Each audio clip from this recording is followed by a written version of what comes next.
So, throughout the nation, and this is reflected in Virginia as well, over the past 40 years, conditions for workers have declined. And that is due to anti union activity by corporations, to globalization, to government inaction. And so, whereas, for example, nationally, there used to be 35% of the workforce was unionized. Now, nationally, that's only 6% in the private sector. Similarly, in Virginia, we had about 17% of the workforce unionized back in the early 1970s. And that has declined to now in Virginia, we have only about 4% union density in Virginia. And I would say in the private sector, it's probably much lower, probably about 2% union density in Virginia. When you're going from restaurant to store to different businesses, you see people who are overworked. They are tired, and then they have to leave one job and perhaps go to the next job or go home and have to take care of their kids. And so it was our job as legislators, especially as Democratic legislators, to get to Richmond, pass legislation that was going to help, as I say all the time, a little campaign catchphrase, lottie dottie and everybody. And so when that report came out, we were like, hey, we need to get down to Richmond. We need to repeal right to work. We need to stop making Virginia an at will state. We need to make sure we're raising the minimum wage. And we need to make sure that some of these hourly people are getting health insurance and paid time off. They really need it. It was amazing to me that after the 400th anniversary of the first enslaved people coming to America, Democrats took control of the legislature. But not only that, it was the most pro Black legislature we had seen in centuries. And we had the highest number of Black legislators in the legislature since pre Reconstruction time. And so we carried that weight on our shoulders. Those Black legislators, like myself, Delegate Jennifer Carroll Foy, Delegate Lamont Bagby, Senator Rosalind Dance, we carried the weight on our shoulder that we now walked in the halls and ruled and passed legislation in a legislature built by our enslaved ancestors. And so we needed to raise the minimum wage because it was a lot of our cousins and friends and family members who were only making $7.50 an hour. You can't live off of that. We needed to pass paid sick leave, and especially for in-home healthcare workers, because the majority of those in-home healthcare workers are Black women. So we needed to give them paid time off. We needed to make sure that workers were protected because when you look at custodians and stewards in schools, these are Latino and Latina women and Black women who are working and cleaning these hallways after, I'm sorry, I got kids, so I can say it, after our dirty kids are being in school all day. And so it was incumbent upon us, and we had to carry this weight to fight for our cousins and them, as a Black terminology. We had to fight for the poor white working class. We had to fight for the Latino generation who was working and coming to America and just finding the jobs they could find. And so we had to make sure that dignity was restored to the worker. There's been a decline in living standards for the working class, a growth in income inequality, and concentration of wealth at the top. That's happened in Virginia.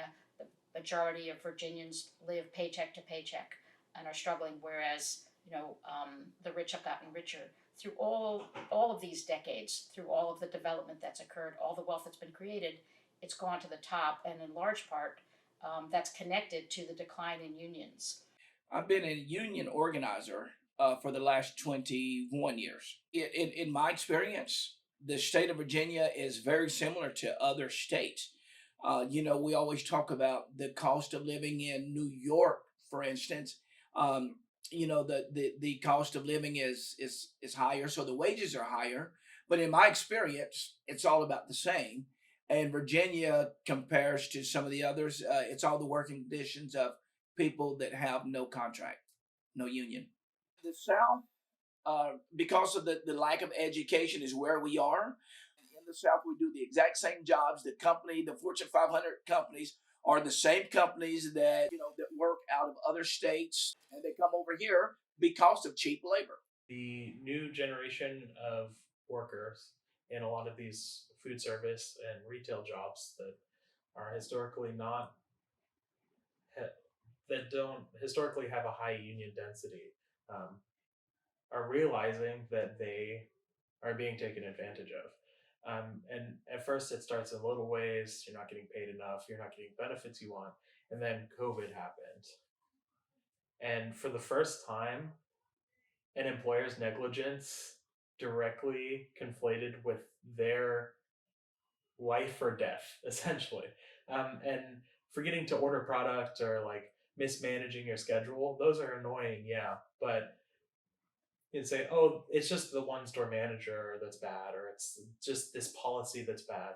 But when it's literally your life on the line with COVID protections, and your manager or the company's like, yeah, you don't need to wear masks.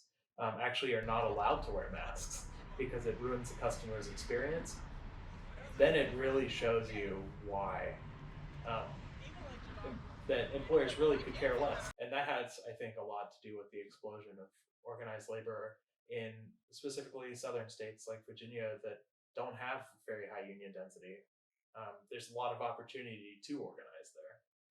I think that the Oxfam study of best states for workers to live in, or worst states, did show some movement. Before the Democrats took over the General Assembly and had that trifecta, there was, I think we were number 51, including DC. So we had a sticker that we gave out, repeal right to work, Virginia #1 for business, last for workers. So those changes that took place in the General Assembly, which were really a result of worker organizing and advocacy, that moved the needle a little bit, and we're somewhere in the middle now. But the reason is that they slightly raised the minimum wage to what is now $12 an hour, which is obviously not a living wage, and it's $12, so no one can live on that. But that pushed the needle because it was $7.25 before that. They also, with the prevailing wage, the project labor agreements, and the public sector right to organize at the local level, that moved the needle a little bit. And then there was also the Virginia Values Act, which did expand anti-discrimination provisions for LGBTQ, for women and other vulnerable populations. So that was also an improvement. But I think that it's fair to say that the Democratic Party in Virginia is not pro-union, in the sense that I think they see unions as a constituency that they have a transactional relationship with. In other words, if they'll do something for labor, then labor will support them financially and through canvassing. But I think that there's very few in the party who fundamentally believe that unions are the primary vehicle for addressing income inequality.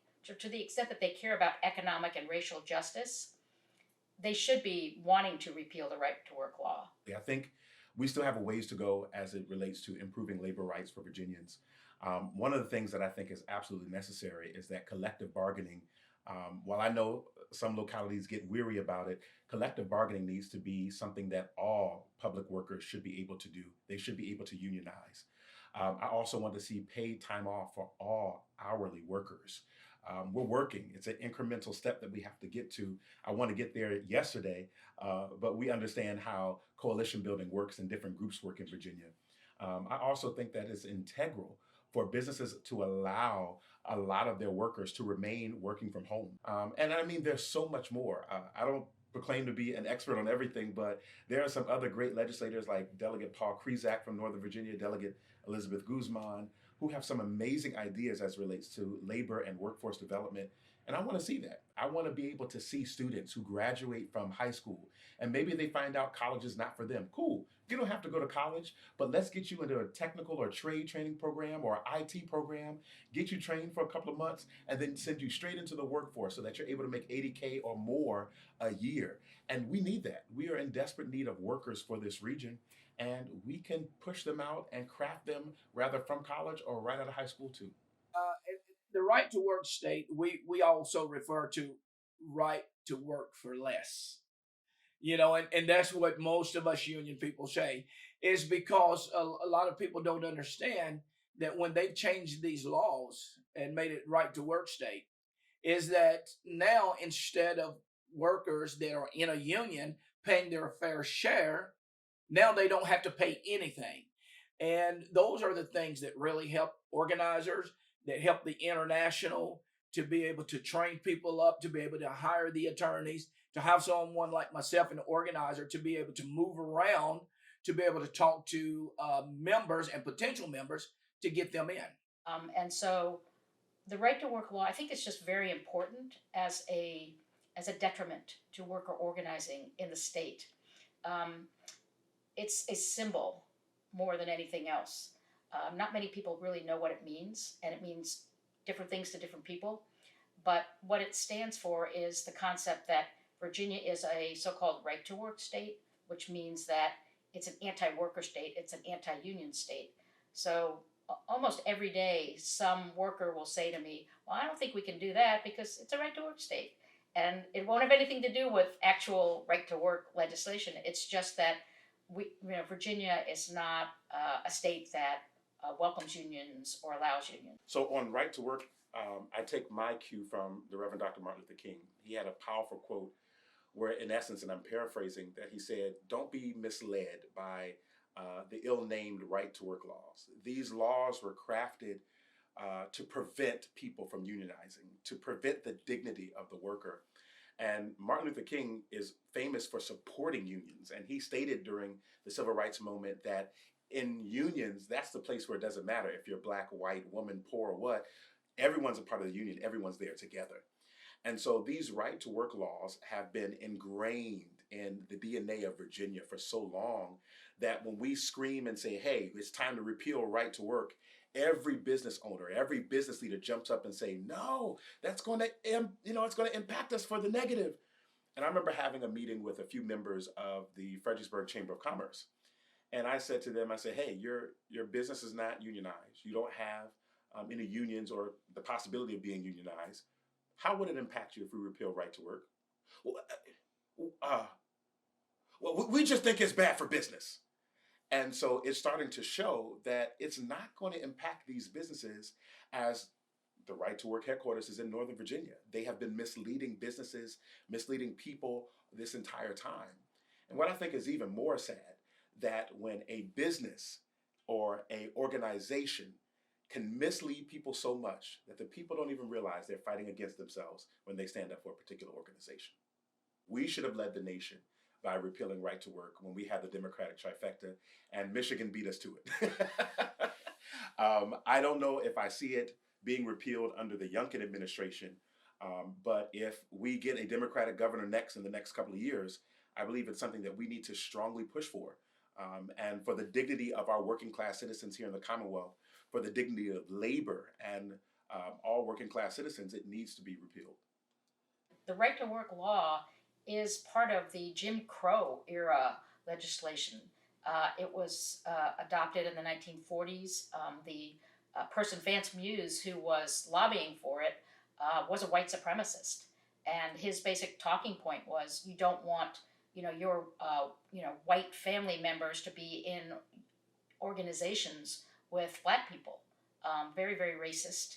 And so it was adopted as a way of dividing white workers from black workers, because divide and conquer. And so fomenting white supremacy, racial inequality, that's the foundation of the right to work law. Virginia's nickname is called the Old Dominion.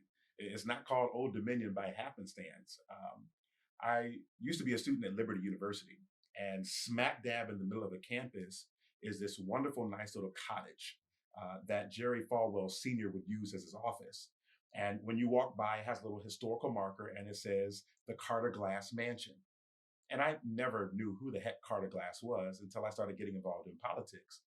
And I found out that Carter Glass was Virginia's U.S. Senator. This is the same gentleman who implemented poll taxes and literacy tests, not just for Virginia, but helped usher in Jim Crow laws for the entire nation. And so Virginia was where Jim Crow was birthed in so many words.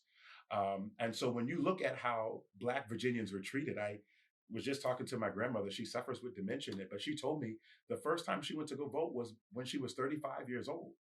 Not because she wasn't old enough, not because she couldn't, but because there were people in Richmond who were passing legislation saying that my Black grandmother, as a woman, was ineligible to vote.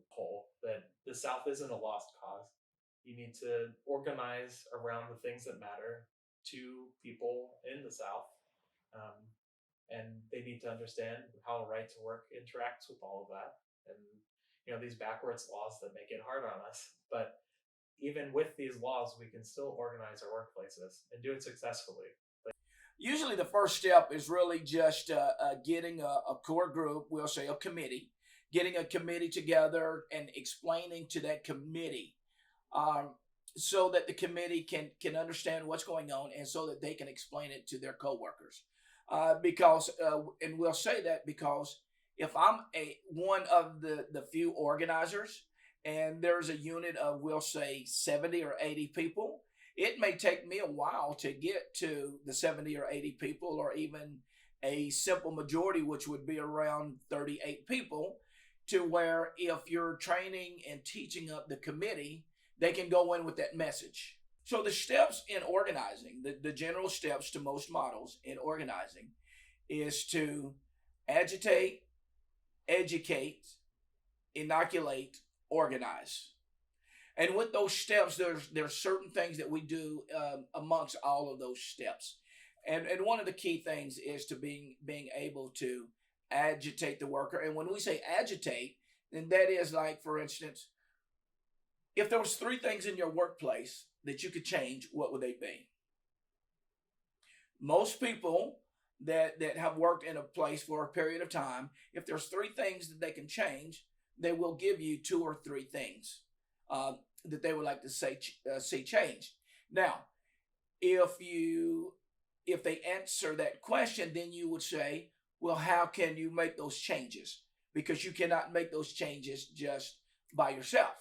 So how do you make those changes? Then you start to talk about their co-workers. You're talking about educate on what a union is, how a union can help that process of that development, and explaining what, again, the education of what a union does. In December of 2021, the store in Buffalo won their union election.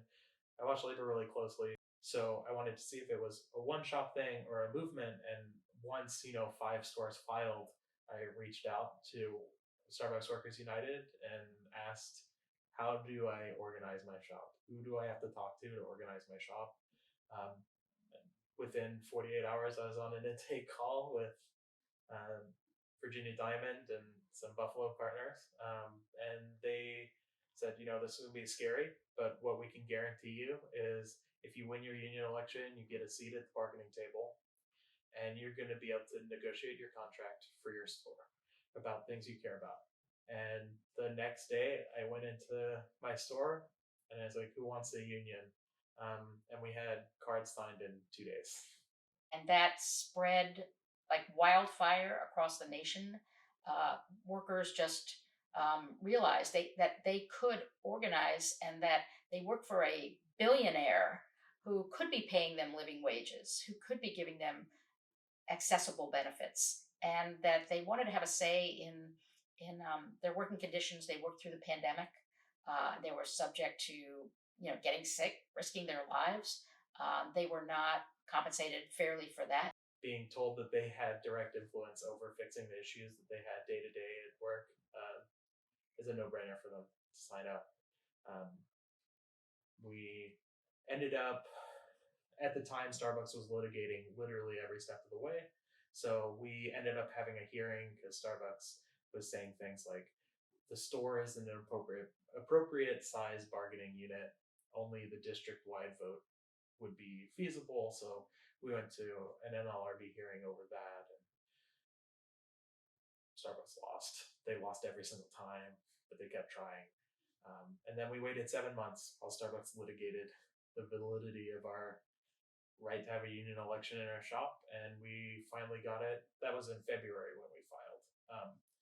And it wasn't until July 31st that our vote by mail period ended, and we got our vote count.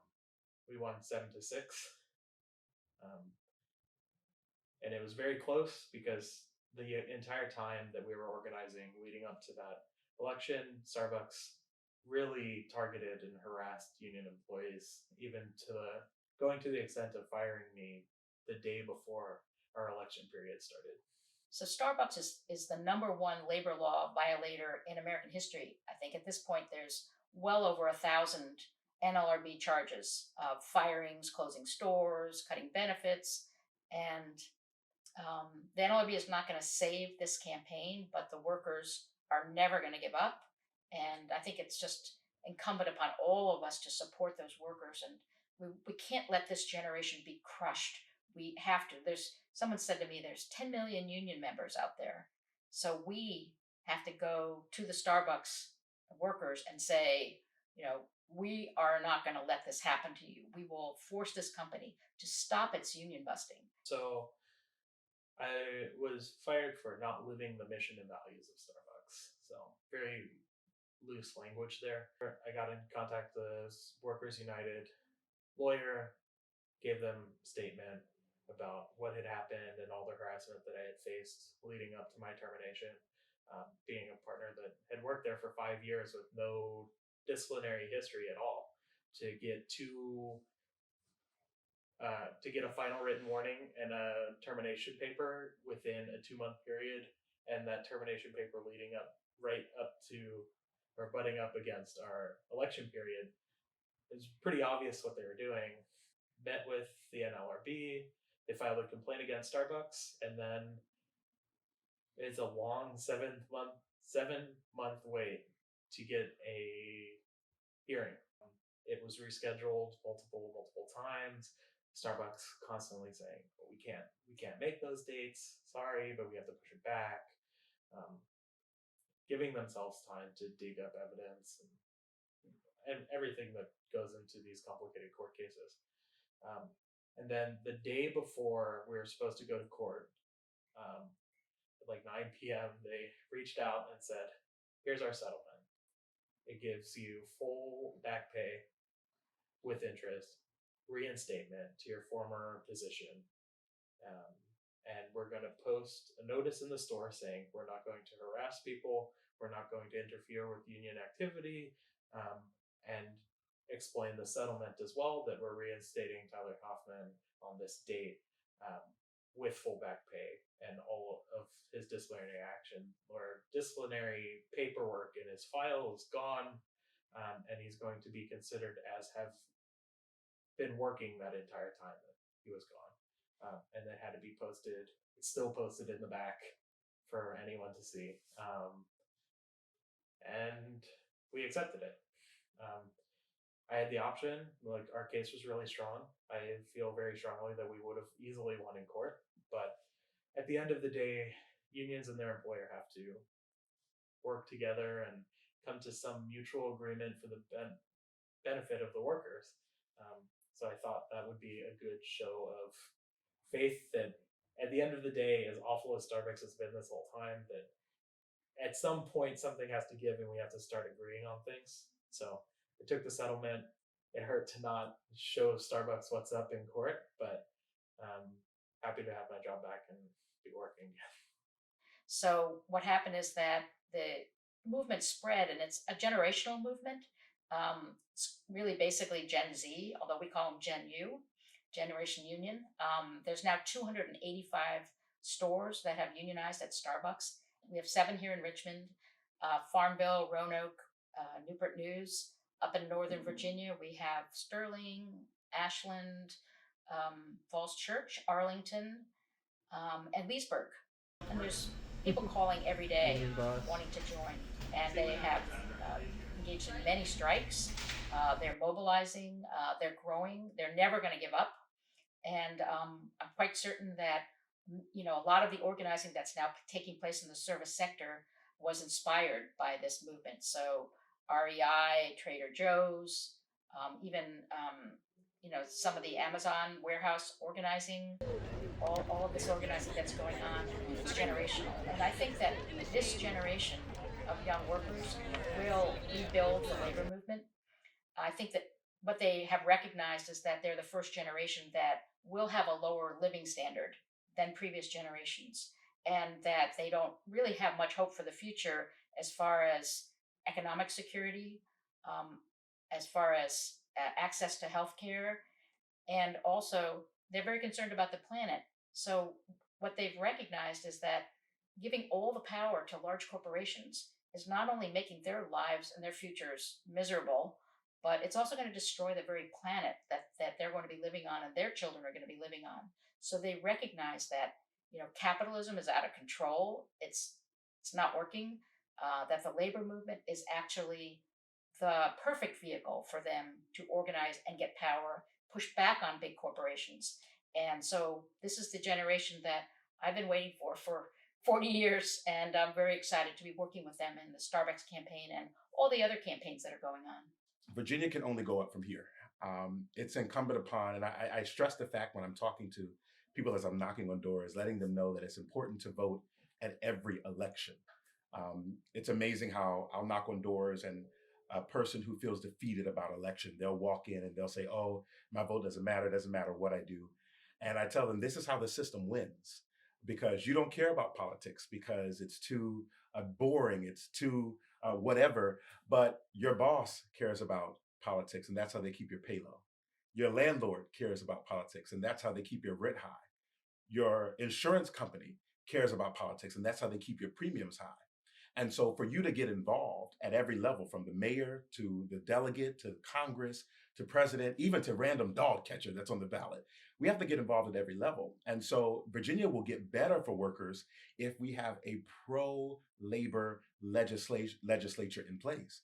And so, we need people to show up and vote. If people are on the side of working class citizens and on the side of labor, you need to get them elected. And if we're only at 23 right now, that means we can go up or we can go backwards if we don't have the right people in place. But I'm optimistic that people are waking up. They're showing up and they're voting.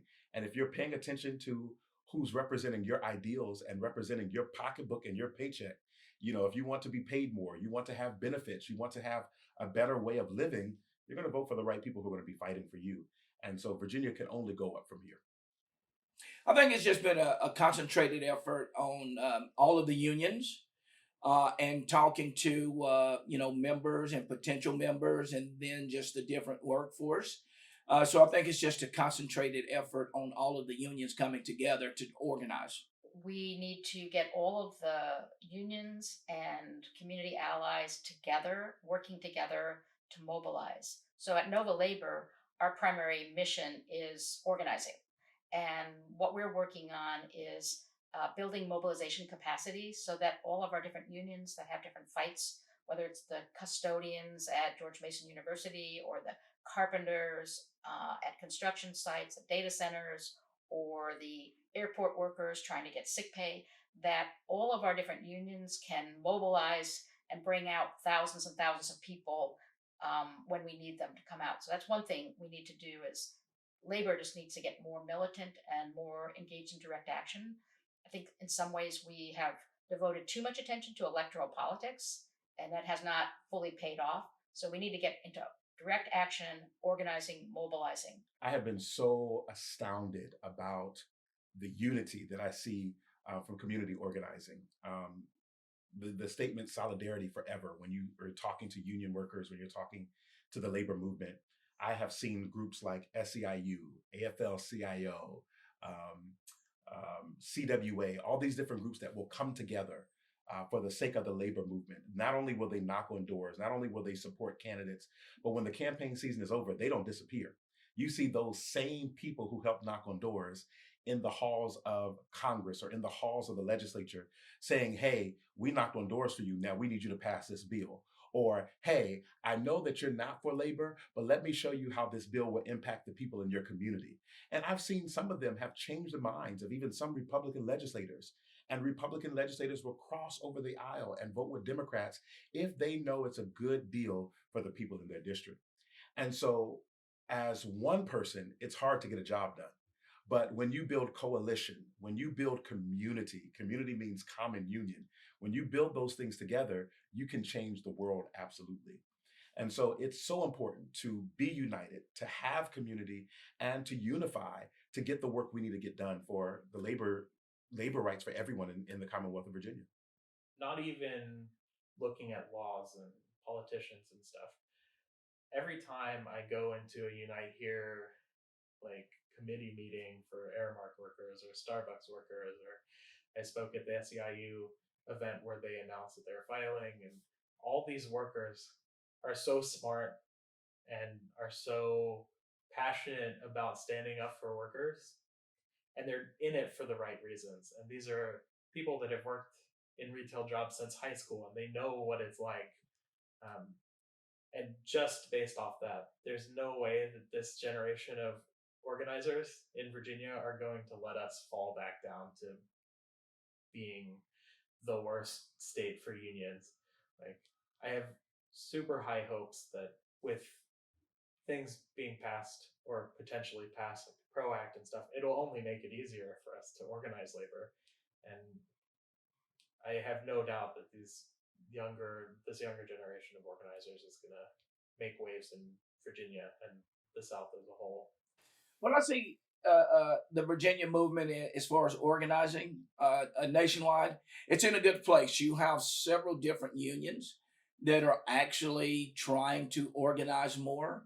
And again, you know, we looked at Richmond with the city of Richmond with the city municipality workers that are now Teamsters. You're looking at some of the universities around the state of Virginia that with Unite Here that are organizing food service workers. You've got SEIU that are organizing a lot of the janitorial type workers and some of the nurses as well. So, you know, again, you know, everyone's looking at it, and because of the pandemic too, more workers are seeing how they're really at risk and what the companies have really done to take advantage and not using or not bringing more employees in. So now they really see the disadvantage. I'm a big historian, and so I love studying about history and how we got to where we are. And this is why it's integral that our students learn the real history of what happened in America, because we're looking at concepts like redlining, where major highways were built straight through Black communities to separate, divide them, and crush them. People weren't allowed to buy houses in certain zip codes if they were Black. And so when we look at the historical things that have happened with Black people, with people of color, with brown people, and then we start raising this concern of social justice, and people say, oh, it doesn't exist. It's this liberal wish list. But you look no further than Mayfield and how Blue and Gray Parkway separates Mayfield from the rest of downtown Fredericksburg. You look at Mayfield and how Mayfield is a food desert, that they have to drive at least 2 miles before they can get to their first grocery store. There's no green or fresh produce directly in relationship with Mayfield. That was the only neighborhood in Fredericksburg where Black people could actually own homes. And so you think about now how Black people back in the 70s and the 80s were being pushed out of their jobs because factories were being shut down. You look at mothers who were stay-at-home moms who were raising their kids, then all of a sudden now had to find jobs. And the kids they were used to protecting, raising up, and teaching right from wrong are then now having to defend themselves and learn right from wrong themselves. And then you tell me that this is a liberal wish list? This is about us restoring the dignity of the family. This is about us restoring the dignity of community. This is about us restoring the dignity of being an American. We know that the words of our founding fathers said that every person was created with certain inalienable rights: life, liberty, and the pursuit of happiness. How can I have liberty if I can't pursue happiness? How can I have life if I don't have liberty? And so we have to fight to make sure that everyone who lives here in Fredericksburg, heck, in the Commonwealth, heck, in the United States, has the ability to pursue what they realize is going to make their lives better. They want a well-paying job. They deserve that. They want to be able to afford to live in the same locality where they work. They should be able to afford that. If they want their students to have good schools, we should be able to afford that. If they want to be able to take a vacation and take their family to Disney World, they should be able to do that. And that's what this is all about. When I'm running for office, when I'm looking for people to support who are running for office, whether it's for Congress, governor, city council member, board of supervisors, whoever, I want to know they're fighting to make sure that people in this area can live a life and be happy about it. And if that makes me too extreme, so be it. I'll take it. So the labor movement, yes, has gained in popularity. I think there's a poll that showed 71% of the population supports unions. The union movement is extremely diverse. 2/3 of our union members are women or people of color. The largest demographic that is part of the union movement is African Americans, so the proportionately, and the wage differential for Black workers who are union members is higher than for white workers. So the when you bust unions, you are actually engaged in suppression of African American workers because they are disproportionately members of unions. And so women also benefit disproportionately from unions in that it eliminates the gender wage gap. People get paid the same based on the work that they do and not based on discriminatory, unilateral, arbitrary decisions made by bosses. So it's a very diverse movement. We have a very strong immigrant base. We are, fighting every day to bring immigrants out of the shadows and enable them to stand up for themselves freely and, get good wages. Richmond, Virginia specifically has great leaders, and my store has great leaders besides myself. They're all young, forward-thinking people with new ideas on how to organize, and half of them didn't organize labor before 10 months ago. But they're all passionate and smart young people, and that's all it takes is to be passionate and care about the workers. And something I tell my workers in my store, and when I talk to other leaders in Richmond, I tell them that it's time for the younger generation to show what they're about in terms of organizing workplaces and organized labor and unions as a whole. And Richmond and southern states have been really lacking in terms of union density and everything. And these young, passionate Starbucks workers and non-Starbucks workers are really, really dead set on making Richmond like a union town.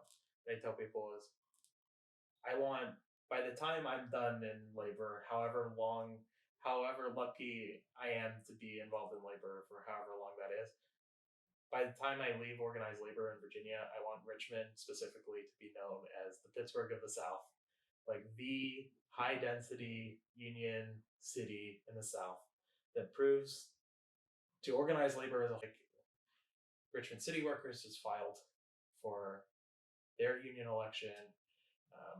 Aramark workers at VCU organized last year. Starbucks, we have 8 stores in Richmond and the greater Richmond area that are organized, and all by people that never organized before, because they understand the problems that are specific to southern cities and southern states in general. And I have no doubt that we can continue to make that kind of change in the workplace, especially in Virginia.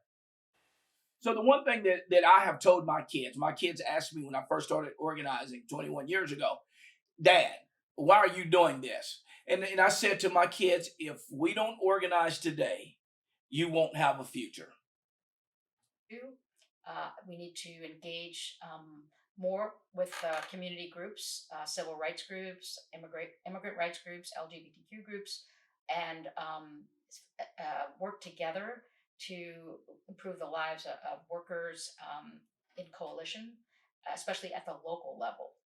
And third, we need to put pressure on elected officials to do what matters to improve the economic and racial situation right now with the working class. Right now, things are not getting better.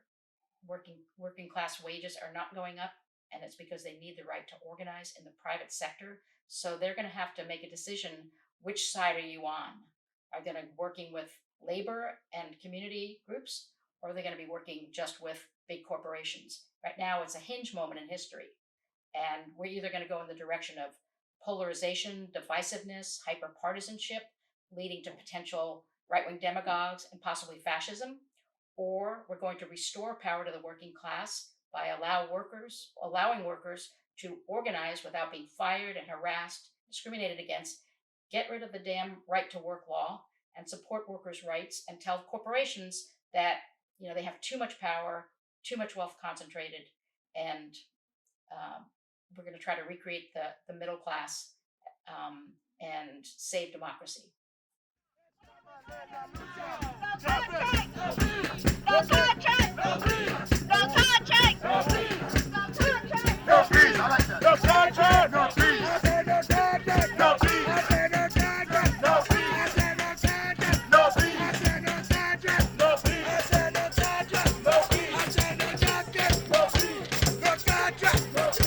No justice.